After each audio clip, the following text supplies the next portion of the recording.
Hey YouTubers, Seth here, and today I'm bringing you episode number 3 of the Ultimate Character Guide, Crowley the Beast Warrior. Now, I've been farming quite a bit, and, a lot, and I finally reached level 90. Now, that presents a problem because, as a warrior, I need to pick up Mastercraft armors from this point forward. Unlike mages who, can just outright nuke every monster at this stage, warriors take a bit of time, and as such they need to make sure the damage that they take in is minimum and they try and maximize the one they deal. So the first armor that we need to pick up is the Princess Fable, which is a lower version of the Overlords and Supreme Overlords dynasty. It's a fire armor. It can attack twice in one turn along with all of your pets and guests if the effect procs, and I suppose that's it. You should pick up a shield as well because it's pretty good. It has a backlash effect in case the monster hits you, which is great because the armor and the shield have low blocking to begin with. Now, coming to the next item that you need to pick up, it's the entire Horror Show Void set. Now, that includes the Vigilante Armor, Vanquisher Weapon,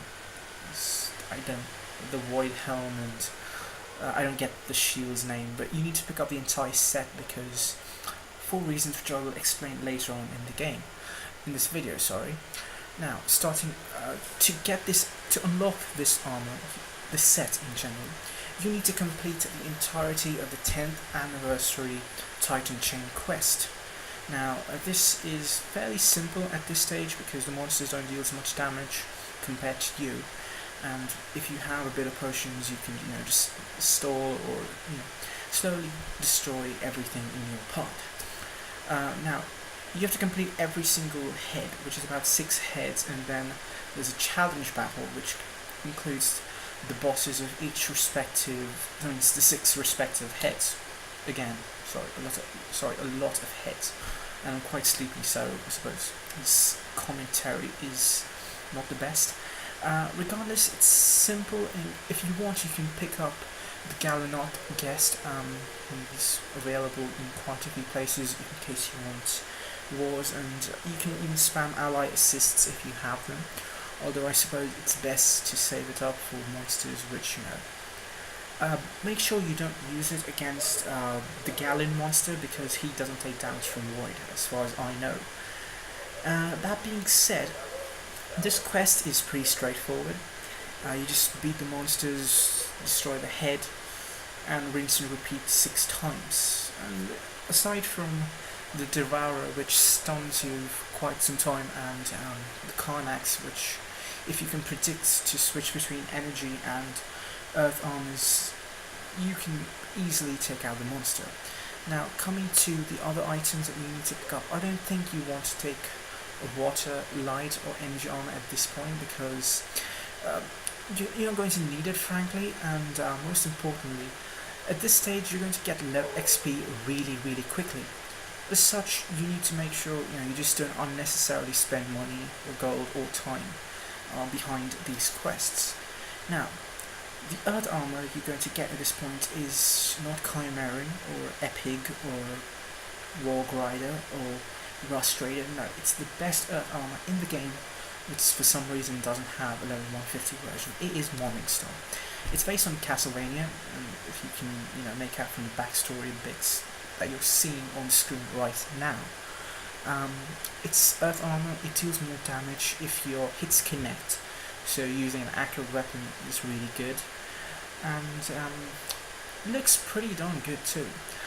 Again, the quest is fairly simple. You just have to go on hitting monsters. There are a few traps, so make sure you save SP for them in case you fail them. There's one for Dex, one for Strength, and then for Endurance. So at least 2 of them should be pretty high up, and you can just negate the roll in case you failed, in case of the end one.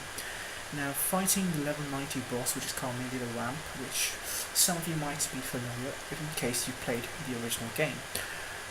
Just spam Arctic's Assist because it deals void damage and you can take it out very quickly, or in case you're like me and you want to take it out slow because you're kind of a sadist.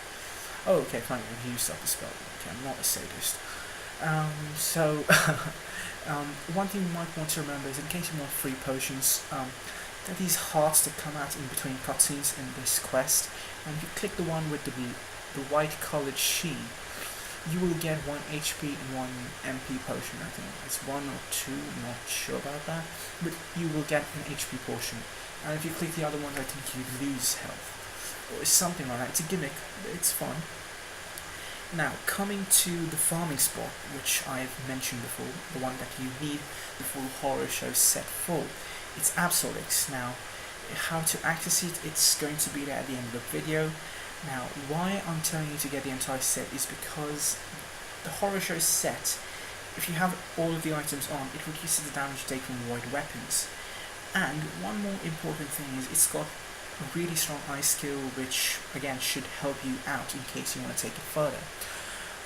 One thing I want to tell you to keep in mind is you need to make sure you have a decent guest, someone who deals a fair bit of damage, as well as a lot of potions, because people farming this at around level 1800, something in around those ranges, might find it difficult because the monster is fairly difficult. He's level 140 and supposed to be a challenge boss, so it's fairly complex. I mean, and make sure you don't use Necromancer and Arctic's assist strategy, because he gets 0 damage from Void as far as I know. That being said, just as you can see in this fight, I'm trying to conserve SP and then trying to reduce damage using potions and then just something like that. So it's kind of difficult, but the reward is 1.3 million XP and about 300,000 gold, which at this stage in time is brilliant. I mean, yeah, sure, it takes a bit of dialogue and questing, but at this level you're not going to get a better monster to farm. That's all for this video. I apologize for the shortness, and I will make it up to you with a very long one. That's the next episode. There's an audience poll, so be sure to leave your comments in the comment section below, and tell me what you think. Which ultra rare item do you want me to get for this character? Be sure to comment below, and I will catch you all next time. Cheers.